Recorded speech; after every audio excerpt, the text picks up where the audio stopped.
भगवान की जय, श्री व्यासदेव भगवान की जय, श्री सद्गुरुदेव भगवान की जय। परम मंगलमय परात्पर अखिलेश्वर अकारण करुणा वरुणालय भक्त वांछा कल्पतरु तड़िद्युत विनिंदक पीतांबरधारी श्री बाल कृष्ण लाल की वंगमयी प्रतिस्वरूपा श्रीमद्भागवत महापुराण में पधारे हुए सभी भगवत प्रेमी बंधु, समस्त मातृशक्ति और श्री सद्गुरुदेव भगवान के पावन चरणों में कोटि कोटि प्रणाम। सच्चिदानंद रूपाय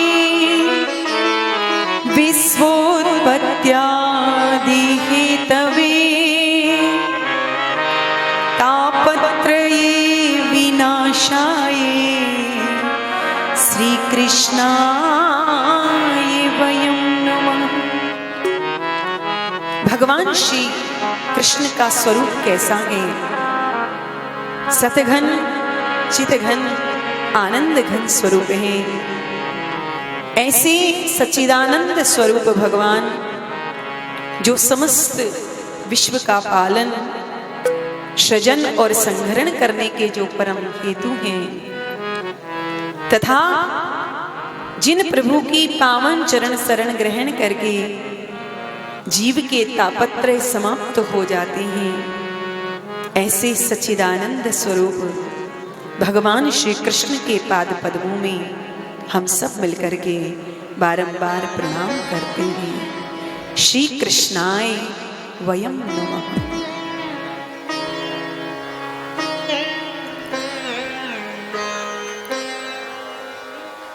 ऐसे गोविंद के पाद पद्मों में केवल गोविंद को प्रणाम नहीं किया, केवल कृष्ण को प्रणाम नहीं किया, श्री कृष्णाय, श्री माने राधा रानी, किशोरी श्री राधा रानी के सहित भगवान श्री कृष्ण के चरणों में बारंबार वंदन किया है।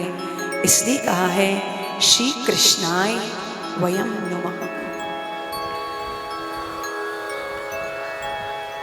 नैमिषारण्य की पावन भूमि, जहां एक एक निमिष का महत्व है, क्योंकि जहां पर भी दिव्य अनुष्ठान होते हैं, सत्संग होता है, वो पावन भूमि बन जाती है, जहां एक एक निमिष का महत्व होता है। आज 88,000 संत जन नैमिषारण्य की पावन भूमि में विराजमान हैं, क्योंकि इन संतों ने मन में विचार किया, जैसे आज हम यहाँ बैठकर के श्रीमद् भागवत कथा श्रवण करने के लिए एकत्रित हुए हैं, ऐसे ही नैमिषारण्य की पावन भूमि में 88,000 ऋषि मुनि एकत्रित हुए। पर मन में विचार आया कि ऐसा कोई दिव्य सत्संग करें, पर कहां करें? तो ब्रह्मा जी महाराज से प्रार्थना की ऋषियों ने। तो ब्रह्मा जी महाराज ने एक दिव्य चक्र दिया और ऋषियों से कहा कि इस चक्र की निमि जहां पर जाकर के गिर जाए वही पावन क्षेत्र होगा। और ब्रह्मा जी का भेजा हुआ वह चक्र इस नैमिषारण्य की पावन भूमि में आकर के गिरा। इसलिए इस वन का नाम हुआ नैमिषारण्य, जहां एक एक निमिष का बहुत महत्व है। यहाँ ब्रह्मा जी का चक्र आकर के गिरा, यहाँ पर चक्र तीर्थ भी है, जहाँ चक्र के समान उस चक्र तीर्थ में जल गोल गोल घूमता है। आज भी नैमिषारण्य में वह विराजमान है। एक सुंदर वट वृक्ष के नीचे सुंदर व्यास आसन बना करके ऋषियों ने श्री सूत जी महाराज को वहां पर विराजमान किया। 88,000 ऋषि मुनि सूत जी के समक्ष बैठे हुए हैं और श्री सोनक जी महाराज प्रधान श्रोता बन करके सबसे आगे बैठे थे और समस्त ऋषियों का सोनक जी महाराज प्रतिनिधित्व कर रहे हैं। सूत जी महाराज आयु में छोटे हैं। ऐसे सूत जी को जब व्यास आसन पर बैठाया, सोनक जी आयु में बड़े हैं, वयोवृद्ध हैं, परंतु जब श्रोता बनकर के बैठते हैं तो एकदम अनभिज्ञ होकर के बैठते हैं। हम कितने भी ज्ञानी क्यों ना हो, हमें शास्त्रों का ज्ञान क्यों ना हो, पर जब हम कथा श्रवण करने के लिए बैठे तो एकदम अनभिज्ञ होकर के बैठे, जैसे हमें कुछ आता ही ना हो। और सोनक जी महाराज की विशेषता क्या है? कथामृत रसा स्वाद कुशलः भगवान का कथामृत पान करने में श्री सोनक जी महाराज परम कुशल हैं। और जब श्रोता बनकर के बैठते हैं तो महान विद्वान होने के बाद भी, वयोवृद्ध होने के बाद भी एकदम अनभिज्ञ होकर के श्री सोनक जी महाराज बैठे हैं। और यही सोनक जी की कुशलता है। आज सोनक जी महाराज ने सूत जी महाराज के चरणों में प्रणाम किया और प्रणाम करके सोनक जी महाराज ने सूत जी से पूछा है कि अज्ञान ध्वंत विध्वंसे कोटि सूर्य समप्रभा सूताख्या ही कथा सारम मम कर्ण रसायनम। हे सूर्य जी महाराज, हम लोगों के हृदय में अज्ञान का अंधकार फैला हुआ है। त्रिभुवन के अंधकार को तो भगवान सूर्य नारायण की किरणें दूर कर देती हैं, परंतु हम लोगों के हृदय में जो अज्ञान का अंधकार छाया हुआ है, इस अज्ञान के अंधकार को भगवान सूर्य की किरणें दूर नहीं कर सकती। सुजी, आपके पास तो करोड़ों सूर्यों के समान ज्ञान का प्रकाश है। अपने उस ज्ञान के प्रकाश की एक किरण आप हमारे हृदय पटल पर डाल दें तो हमारा ये अज्ञान अंधकार समाप्त हो जाएगा। क्योंकि हे सूत जी महाराज, आपके ऊपर गुरुदेव भगवान की कृपा है और जिस पर गुरु की कृपा हो जाए उसके लिए संसार में कुछ भी दुर्लभ नहीं है। जो वैकुंठ हम लोगों के लिए परम दुर्लभ है, जहां तक कोई पहुंच नहीं सकता, यदि सद्गुरुदेव भगवान की उस जीव पर कृपा हो जाए तो वो वैकुंठ भी उसके लिए दुर्लभ नहीं है। इसलिए आपको तो गुरुदेव भगवान की कृपा प्राप्त है, गुरुदेव भगवान की छाया प्राप्त है। इसलिए आप कृपा करके अपने उस ज्ञान की एक किरण हमारे हृदय पटल पर डाल दें तो हमारा ये अज्ञान का अंधकार समाप्त हो जाए। क्योंकि किसी को चिंतामणि मिल जाए तो उस चिंतामणि की विशेषता है कि वो जिस वस्तु का चिंतन करता है वही वस्तु उसे प्राप्त हो जाती है। कल्प वृक्ष की ये विशेषता है कि उसके नीचे बैठ करके वो जिस वस्तु की कल्पना करता है वही वस्तु उसे प्राप्त हो जाती है। परंतु चिंतामणि और कल्प वृक्ष में ये सामर्थ्य नहीं है कि वो भगवत साक्षात्कार करा दे, वो परमात्मा को प्रकट करके दिखा दे। ये कृपा तो केवल सतगुरुदेव भगवान की कृपा में है और वह सतगुरुदेव भगवान की कृपा आपको प्राप्त है। इसलिए हे सूत जी महाराज, आपके लिए संसार में कुछ भी दुर्लभ नहीं है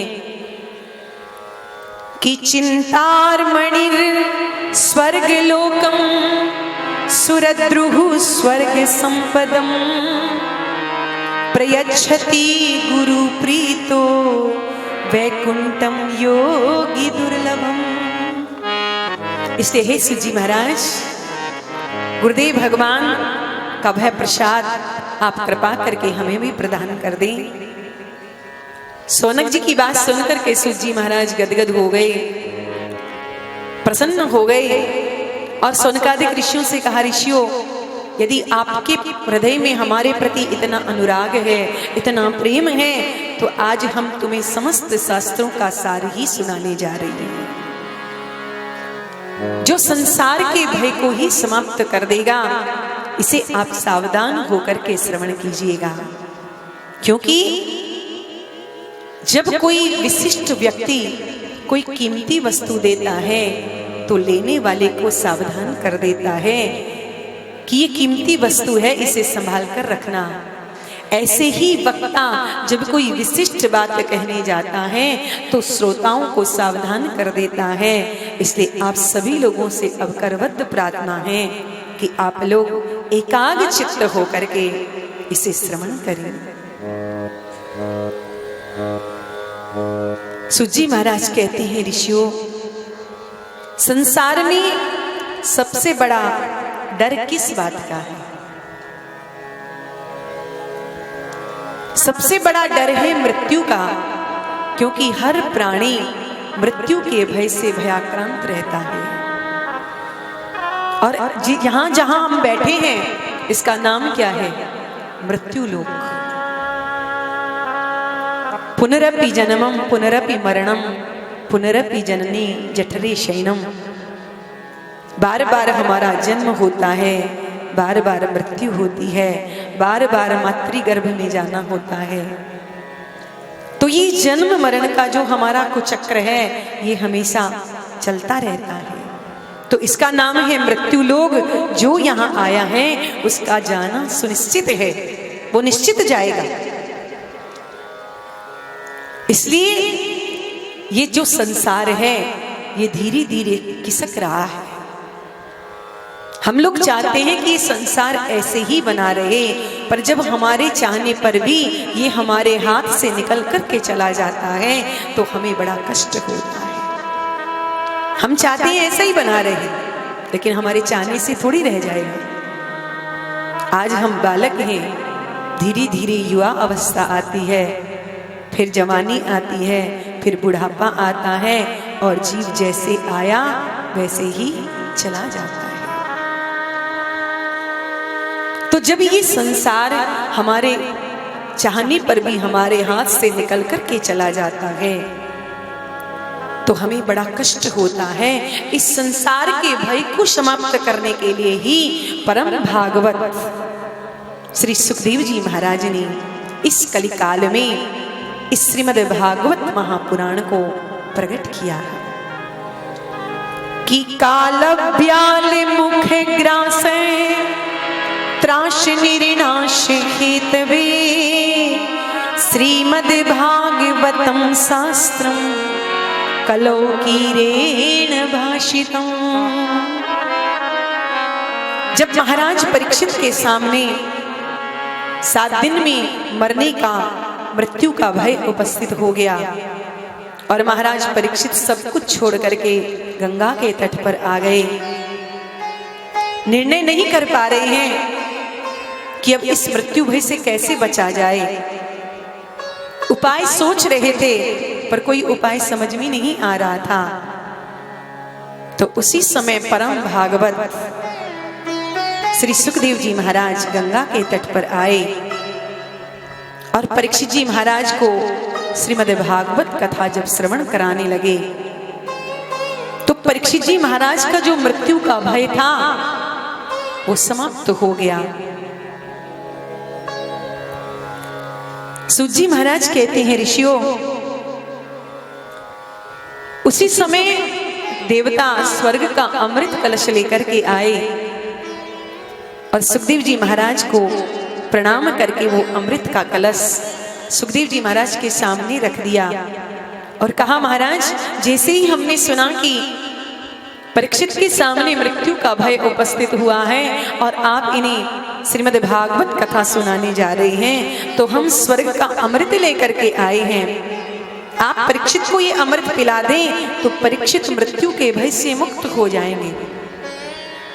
तो सुखदेव बाबा ने कहा, तो पिला दो, परीक्षित तुम्हारे सामने बैठे हैं, इन्हें ये अमृत पिला दो। देवताओं ने कहा, महाराज, अमृत तो हम अवश्य पिला देंगे, पर इसके बदले में जो आप परीक्षित को श्रीमद् भागवत कथा सुनाने जा रहे थे वो कथा आप हमको सुना दीजिए। देवताओं की इस बात को सुनकर के सुखदेव जी महाराज बड़ी जोर से ठहाका लगा करके हंसने लगे, क्योंकि सुखदेव महाराज जानते हैं कि देवता घाटे का सौदा कभी नहीं करते। सुखदेव बाबा ने कोई यदि देवता आकर के चुपचाप प्रणाम करके बैठ जाते तो सुखदेव जी महाराज उन्हें मना नहीं करते, लेकिन देवताओं ने आकर के प्रस्ताव रखा है कि हम स्वर्ग का अमृत लेकर के आए हैं, ये अमृत आप परीक्षित को पिला दें और इसके बदले में जो कथामृत आप इन्हें परीक्षित को पिलाने जा रहे थे वो कथामृत आप हमको सुना दें। इस बात को सुनकर के सुखदेव जी हंसने लगे और देवताओं को डांट करके कहा, अरे देवताओं, कहां तो तुम्हारा अमृत कांच का टुकड़ा और मेरा भागवतामृत करोड़ों की मणि। अरे विनिमय बराबर की वस्तु में होता है, जितनी कीमत की वस्तु हमारी है उतनी कीमत की यदि तुम्हारी वस्तु है तो आपस में विनिमय हो सकता है, लेकिन कहां तो कांच का टुकड़ा तुम्हारा ये अमृत और कहां करोड़ों की मणि मेरा ये श्रीमद् भागवतामृत, दोनों की बराबरी कैसे हो सकती है।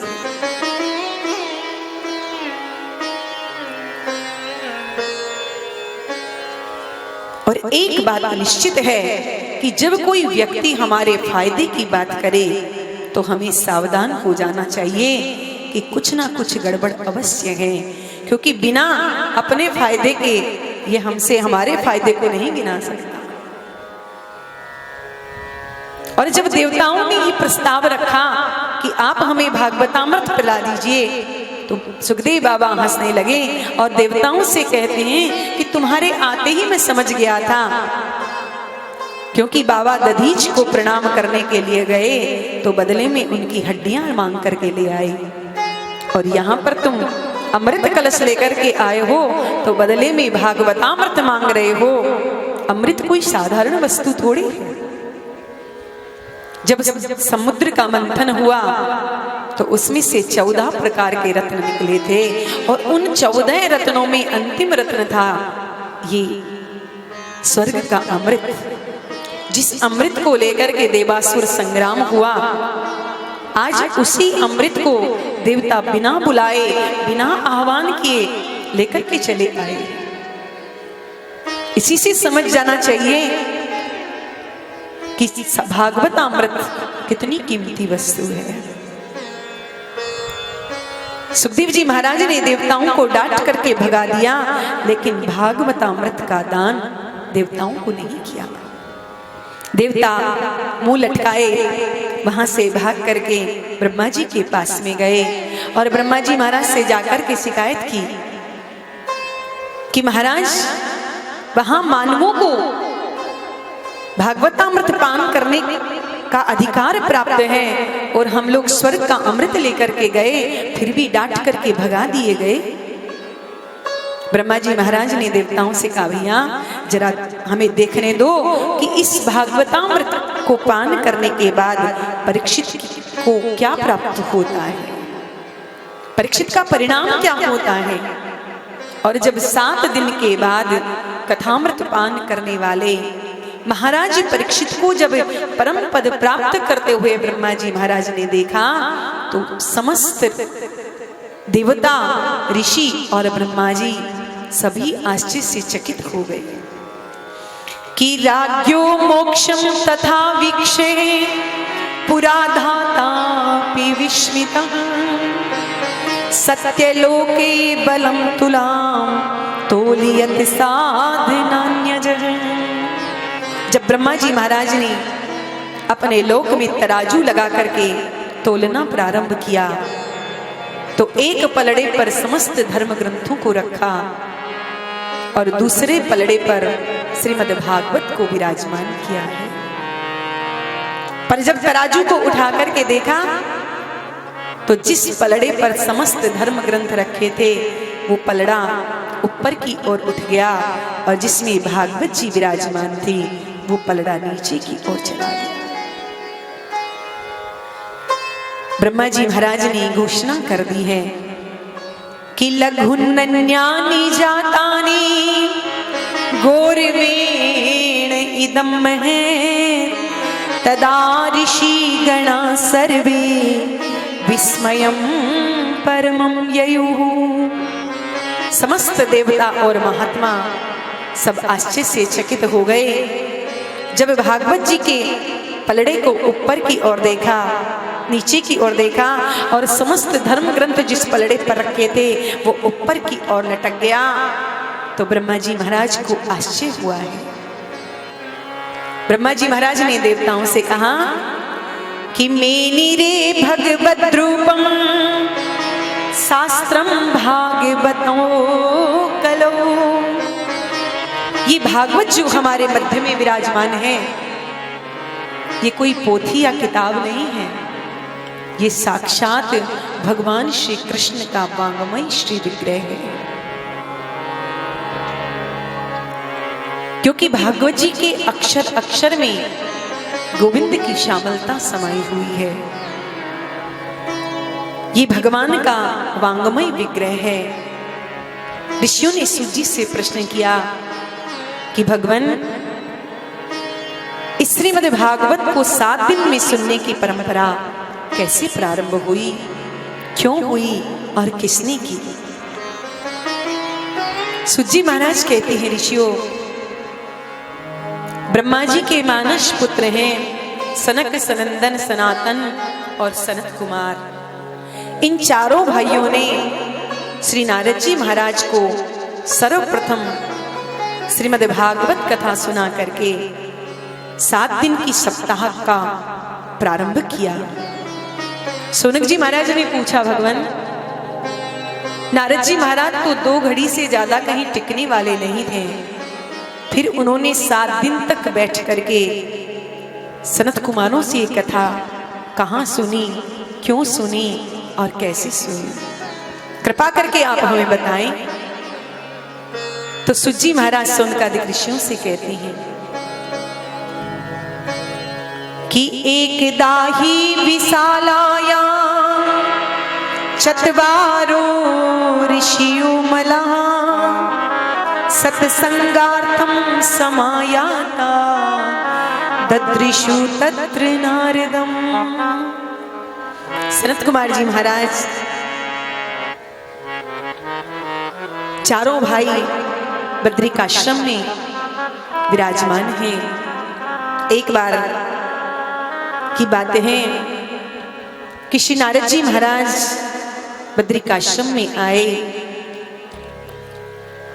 चारों ऋषि कुमार भी बद्रिकाश्रम में विराजमान हैं, क्योंकि ध्यान, भजन, पूजन ये तो सब एकांत में हो सकता है, लेकिन सत्संग का आनंद एकांत में नहीं आता।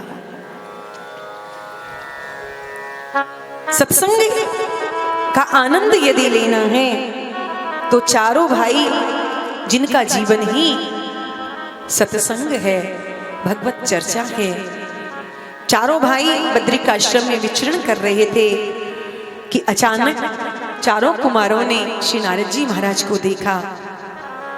जैसे ही नारद जी पर दृष्टि पड़ी, जब किसी संत को, किसी संत का दर्शन हो जाता है तो वह संत मन में बड़ा प्रसन्न हो जाता है कि आज तो जरूर कोई भगवत चर्चा होगी, सत्संग होगा। और सनत कुमारों का जीवन तो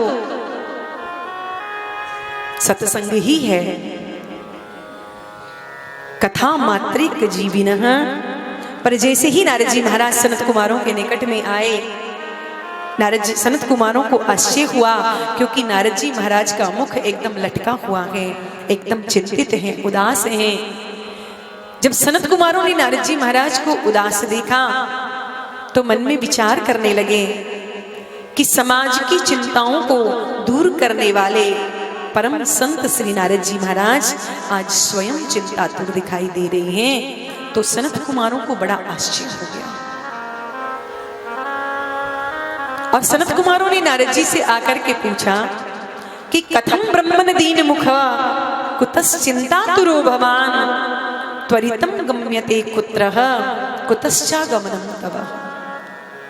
अरे नारद जी महाराज, आपका मुख तो इस प्रकार से लटका हुआ है, आपको किस बात की चिंता सता रही है? कहां से भागे भागे आ रहे हो, कहां पर जा रहे हो? आपका मुख कमल तो ऐसे लग रहा है जैसे किसी कृपण का धन चला गया हो।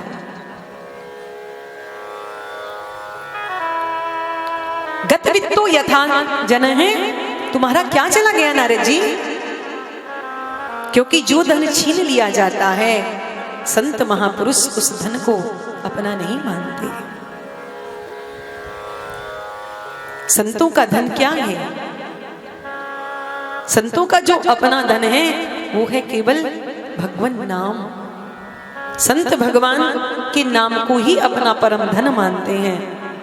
और इसीलिए तो ब्रज के संत कहते हैं, हमारो धन राधा श्री राधा श्री राधा, हमारो धन राधा श्री राधा श्री राधा, हमारो धन राधा श्री राधा श्री राधा, हमारो धन राधा श्री राधा श्री राधा, परम धन राधा राधा राधा राधा राधा, परम धन राधा राधा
का परम धन है, जिसे संसार में कोई छीन नहीं सकता, जिसकी किसी प्रकार की कोई चिंता नहीं करता। फिर नारद जी महाराज, आप तो ऐसे वीतरागी संत हैं जिन्होंने अपने लिए रहने के लिए कुटिया तक नहीं बनाई। ऐसे वीतरागी हैं क्योंकि 2 घड़ी से ज्यादा आप कहीं टिकते नहीं हैं। तो ऐसे रमते राम होकर भी आप इस प्रकार से मुंह लटका करके घूम रहे हैं, क्या बात है। जब संसारियों को चिंता सताती है, क्लेश होता है, तो संसारी लोग संतों के पास जाते हैं अपनी चिंता को दूर करने के लिए। और जब संत ही इस प्रकार से चिंतित होंगे, दुखी होंगे, तो फिर संसारियों पर क्या बीतेगा। इसलिए नोचितम वद कारण, आप जैसे विरक्त संत को इस प्रकार चिंता करना उचित नहीं है। नारद जी, हमें अपने दुख का कारण बताओ। तब नारद जी महाराज ने चारों कुमारों को प्रणाम किया और अपनी समस्या सनत कुमारों के सामने रखी और कहा, भैया मैं इस संसार में सत्संग की इच्छा से आया था, चारों तरफ घूम रहा था। सनत कुमारों ने कहा, तो फिर सत्संग कहीं मिला? सनत कुमार जी महाराज कहते हैं कि मैं आया तो सत्संग की इच्छा से था कि कहीं भगवत रसिकों के मध्य बैठ करके भगवत चर्चा करूंगा, सत्संग करूंगा, परंतु मैं सर्वत्र घूमा, मैं सारे संसार में घूमा, परंतु मुझे कहीं भी सत्संग का आनंद प्राप्त नहीं हुआ, मुझे सत्संग नहीं मिला। सनत कुमारों ने कहा, तो तुम नगर ग्रामों में घूम रहे होगे, तुम्हें तीर्थों में जाना चाहिए था, वहां तुम्हें सत्संग मिलता। नारद जी महाराज कहते हैं कि मैंने कोई तीर्थ नहीं छोड़ा महाराज, कि पुष्करम चे प्रयागम चे काशीम गोदावरीम तथा हरिक्षेत्रम कुरुक्षेत्रम श्रीरंगम सेतु बंदनम। मैंने ऐसा कोई तीर्थ नहीं छोड़ा। पुष्करम च प्रयागम च, मैं पुष्कर में गया, तीर्थराज प्रयाग में गया, जो समस्त तीर्थों के राजा हैं प्रयाग, लेकिन मुझे कहीं भी शांति नहीं मिली, मुझे सत्संग का आनंद नहीं मिला। तो मैंने सोचा कि चलो संतों के यहाँ चल करके देखते हैं, शायद वहां आनंद मिल जाए। परंतु संतों के आश्रम में गया, पर वहां भी संतों की परिभाषाएं बदल गई कि तपसी धनवंत दरिद्र गृही कली को तुकतात न जात कहीं। पहले संत महात्मा जितने विरक्त होते थे उतने ही श्रेष्ठ समझे जाते थे, आज जितने वैभव संपन्न होते हैं वो उतने ही श्रेष्ठ माने जाते हैं। लोग कहते हैं हमारे गुरुजी तो कोई छुआछूत नहीं करते, सब कुछ पा लेते हैं, जो देते हैं वहीं बैठ जाते हैं, जहां चाहते हैं वहीं पा लेते हैं, हमारे गुरुजी तो बहुत बढ़िया हैं। और जो महापुरुष शास्त्र के अनुसार चलते हैं, शास्त्र की नीति से चलते हैं, उन्हें लोग झूठा समझते हैं, पाखंडी समझते हैं।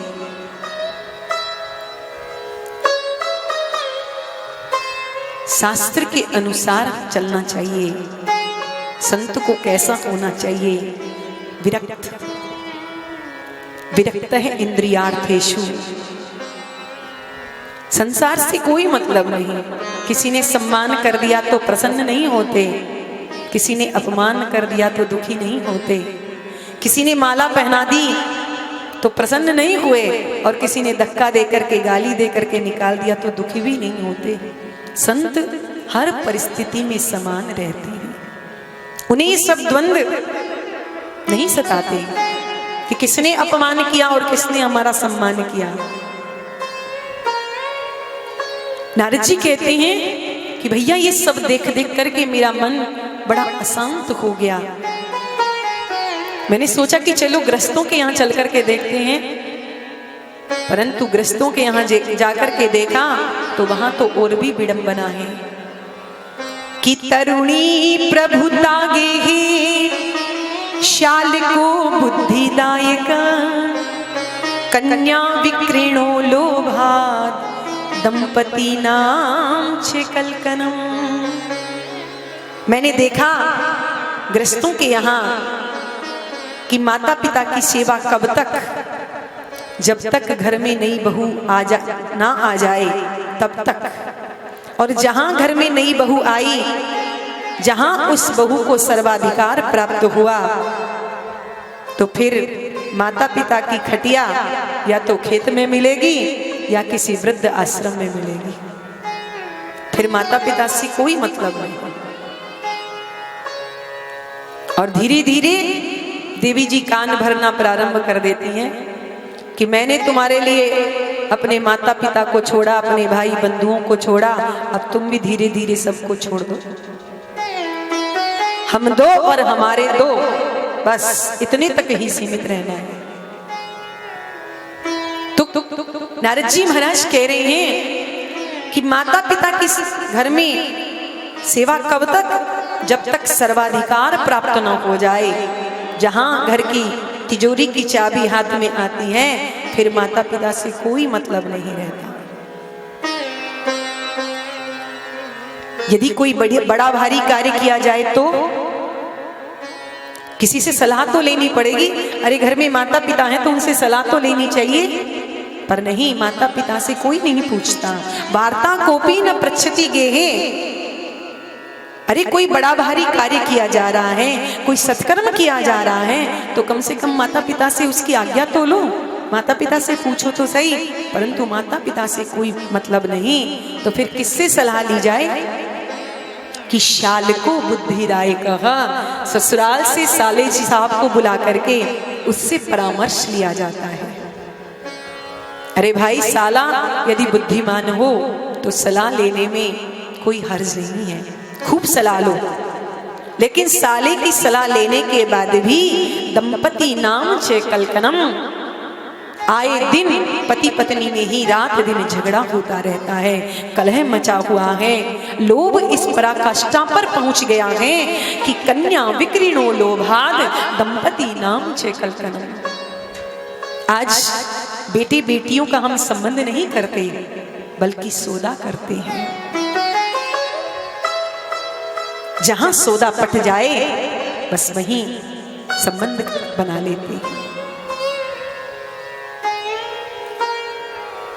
जब दो परिवारों में संबंध होता है, जब समधि बनते हैं, तो समधि का मतलब क्या होता है? धी माने बुद्धि। जहां दोनों परिवारों की बुद्धि समान हो वो समधि है। लेकिन जहां विचार समान नहीं, व्यवहार समान नहीं, केवल धन के ऊपर ही संबंध बनाए जा रहे हैं कि इतना दोगे तो हम संबंध कर लेंगे, तो ऐसे संबंध ज्यादा समय तक नहीं टिकते हैं। वो जल्दी ही समाप्त हो जाते हैं, छूट जाते हैं। हम अपनी बेटी भी अपने उदर की पूर्ति करने के लिए अपने बेटी बेटियों का सौदा कर देते हैं, जितने में सौदा पट जाए। आज हम संबंध नहीं बना रहे, अपनी बेटी को या अपनी बेटी को बेच रहे हैं। और जब एक पुत्री का पिता बच्चे के पिता के मांगने पर उतना ही धन देता है, तो फिर उसकी बेटी वहां जाकर के काम क्यों करेगी? उसका पिता कहता है मैंने तुम्हें इतना धन दिया है, तो अब मेरी पुत्री तुम्हारे घर में काम क्यों करे? नौकर रखो, वही काम करेगा।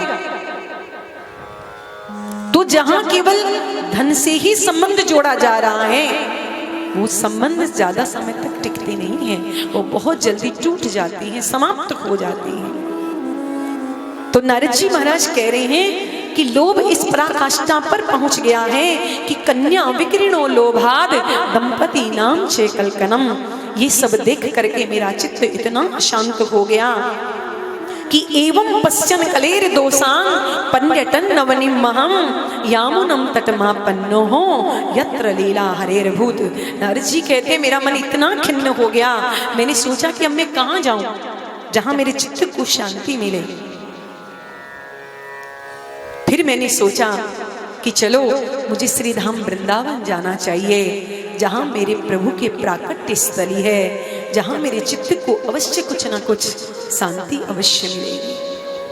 और नारद जी महाराज कहते हैं कि मैं वहां से सीधा वृंदावन धाम में चला आया और जैसे ही जमुना के तट पर पहुंचा, मैंने जमुना के तट पर एक परम विचित्र दृश्य देखा कि तत्राश्चर्यं मया दृष्टं सूर्यतां तन्मुनीश्वरा एका तु तरुणी तत्र है निषन्ना खिन्न मानसा। मैंने वहां यमुना के तट पर देखा कि एक नवयुवती स्त्री खिन्न मना होकर के रुदन कर रही है और दो बुढ़े उसके सामने पड़े हुए हैं। हजारों स्त्रियां उसके समक्ष प्रस्तुत हैं। कोई पंखा जल रही है, कोई उसे समझा रही है, कोई जल पिला रही है। चारों ओर से उस देवी को घेर करके बैठे हुए हैं। जब मैंने दूर से ये दृश्य देखा तो मैंने विचार किया कि ये देवी क्यों रो रही है, मुझे जाकर के इसे समझाना चाहिए। और जैसे ही मैं चलने लगा तो मेरे मन में विचार आया कि ये स्त्रियों का समुदाय है और बाबा बैरागी को बिना बुलाए जाना नहीं चाहिए। मैंने जाकर के इस देवी से प्रश्न कर दिया कि देवी आप क्यों रो रही हो, और यदि इन देवियों ने हमें उठपटांग कुछ कह दिया तो नारद जी महाराज कहते भैया ऐसा विचार करके मैं वहां से चल दिया, परंतु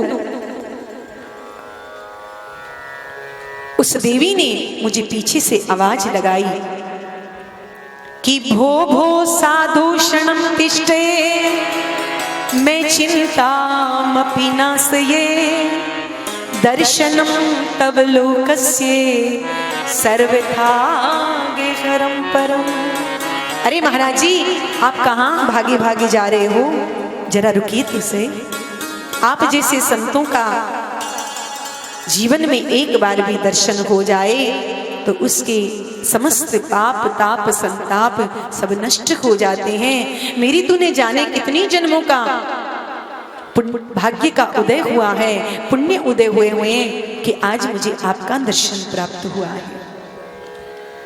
नारद जी कहते हैं भैया जब उस देवी ने मुझे पुकारा, मैं उस देवी के पास में गया और मैंने जाकर के उस देवी से पूछा, देवी आप कौन हैं? ये दो बुढ़े पुरुष जो तुम्हारे सामने पड़े हैं ये कौन हैं? और काविमो ये समस्त स्त्रियां जो तुम्हारी सेवा में खड़ी हैं ये कौन हैं? और तुम रो क्यों रही हो? वद देवी सविस्तारम स्वस्य दुःखस्य कारणम। देवी आप अपने दुख का कारण मुझे बताइए, क्या बात है? जब मैंने उस देवी के प्रति सहानुभूति प्रकट की तब उस देवी ने मुझे अपना पूरा परिचय दिया कि अहम भक्ति रीति ख्याता इमो में तनियो मतो ज्ञान वैराग्य ना मानो काल योगी न झरझरो। अरे महाराज जी मैं भक्ति के नाम से विख्यात हूँ और ये जो दोनों बुड्ढे मेरे सामने पड़े हुए हैं ये कोई और नहीं, ये मेरे पुत्र हैं ज्ञान और वैराग्य। ये समस्त स्त्रियां जो मेरी सेवा में खड़ी हैं ये गंगा यमुना सरस्वती आदि नदियां हैं। मेरे दुख का मूल कारण यही है। मैं आपको अपना पूरे परिचय देती हूँ। मैं दक्षिण भारत में पैदा हुई, कर्नाटक में बड़ी हुई, महाराष्ट्र आदि प्रांतों में मुझे बड़ा सम्मान मिला। परंतु गुजरात आदि प्रांतों में आते आते मैं पाखंडियों से एकदम जर्जरित हो गई। इस प्रकार से देश विदेशों में घूमते घूमते मैं जब श्रीधाम वृंदावन में आई तो वृंदावनम पुनः प्राप्य नवीने स्वरूपिणी, इस वृंदावन धाम में आते ही मैं तो नवयुवती हो गई, परंतु मेरे दोनों पुत्र बुढ़े हो गए और मेरे बालकों की यदि यही स्थिति रही तो मैं इस स्थान को छोड़ करके विदेश चली जाऊंगी। इदम स्थानम परित्यज्य विदेशम गम्यते मयाः, मैं भी यहां से विदेश भाग जाऊंगी। नारद जी महाराज ने भक्ति देवी की व्यथा कथा को जब सुना तो नारद जी महाराज भक्ति देवी को समझाने लगे, देवी आप ऐसा मत कीजिए, क्योंकि भक्ति, ज्ञान और वैराग्य ये तीनों एक दूसरे के पूरक हैं। जैसे भूखा व्यक्ति भोजन करने के लिए बैठता है तो उसे ग्रास ग्रास पर पुष्टि, तुष्टि और क्षुधा निवृत्ति की अनुभूति होती है। भूख भी मिटती है, पेट भी भरता है और इंद्रियों को बल भी प्राप्त होता है प्रत्येक ग्रास ग्रास पर। ये तीनों बातें उसे अलग अलग प्राप्त नहीं होती, एक ही साथ प्राप्त होती हैं। उसी प्रकार से जब हमें भगवान के बारे में ज्ञान होगा, हमारे हृदय में भक्ति जागृत होगी, तो संसार से हमें वैराग्य भी हो जाएगा।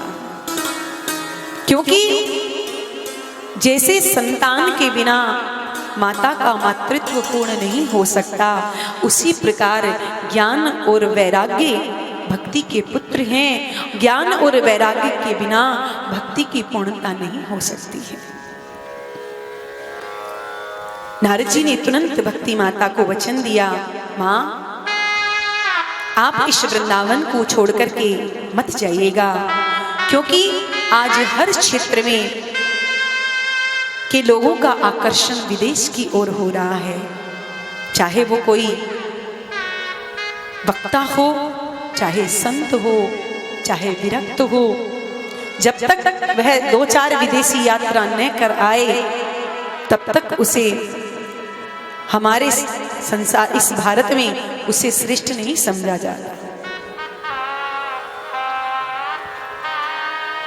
इसलिए माँ आप इस क्षेत्र को छोड़कर के विदेश मत जाइएगा। बुद्धिमान व्यक्ति वही है माँ जो धैर्य पूर्वक अपने नियमों का पालन करता रहे, क्योंकि अभी तो फिर भी इस संसार में कुछ कुछ मंगल दिखाई पड़ रहे हैं, लेकिन वर्षे वर्षे क्रमा जाता मंगलम नापि पश्यति। समय ज्यों ज्यों बढ़ता चला जाएगा, ये जो थोड़े बहुत शुभ कर्म हमें दिखाई दे रहे हैं, जो सत्संग हो रहे हैं, भागवत कथा आदि हो रही हैं, अभी तो थोड़े बहुत दिखाई दे रहे हैं, पर जैसे जैसे समय बीतता जाएगा ये सब लुप्त प्राय हो जाएंगे, समाप्त हो जाएंगे। आज इस घोर कलिकाल में भी आप श्रीधाम वृंदावन में नव यौवना होकर के इस प्रकार से नृत्य कर रही हैं। मैं तो कहता हूं माँ ये ब्रजभूमि धन्य है जो इस कलिकाल में भी आपका इतना सम्मान हो रहा है कि वृंदावनम संयोगात् पुनस्तम तरुणी नवः धन्यम वृंदावनम तेन भक्तिर्नृत्यति यत्र च। ये धन्य है ब्रज वसुंधरा जहां इस कलिकाल में भी आपका इतना सम्मान हो रहा है। भक्ति मैया ने पूछा, बाबा एक बात बताओ, यदि कलयुग इतना दुष्ट है तो फिर महाराज परीक्षित ने इसे दंडित क्यों नहीं किया, इसे मारा क्यों नहीं? और कदाचित महाराज परीक्षित ने इसे दंड नहीं दिया तो भगवान इसकी उदंडता को क्यों सहन कर रहे हैं? भगवान को तो कम से कम इसको दंड देना चाहिए था। नारद जी महाराज ने कहा, मां आप पूछ रही हैं तो मैं आपको बताता हूं। जब से भगवान ने इस धराधाम का त्याग किया, भगवान अपने परम धाम को गए, तब से कलिकाल ने अपना पैर जमाना प्रारंभ कर दिया। महाराज परीक्षित जब इस कलयुग को मारने के लिए आगे बढ़े, तो ये कलयुग दीनहीन होकर के महाराज परीक्षित के चरणों में गिर पड़ा। इस कलयुग में बहुत से दोष थे, परंतु महाराज परीक्षित को इसमें एक सद्गुण दिखाई पड़ गया। इसीलिए महाराज परीक्षित ने इस कलयुग को छोड़ दिया, मारा नहीं। भक्ति महारानी ने कहा, महाराज ऐसा इस कली में ऐसा कौन सा सद्गुण था जो महाराज परीक्षित को पसंद आ गया और उन्होंने इसे मारा नहीं। तो नारद जी महाराज कहते हैं, मां कि यत् फलम नास्ति तपसा न योगेन समाधिना तत्फलम लभते सम्यक कलौ केशव कीर्तनात्। कलियुग केवले हरि गुण गावत नरे पावई भव था। कलियुग केवले हरि गुण गा, कलियुग केवल हरि गुण गा, गावत नरे पावई भव था।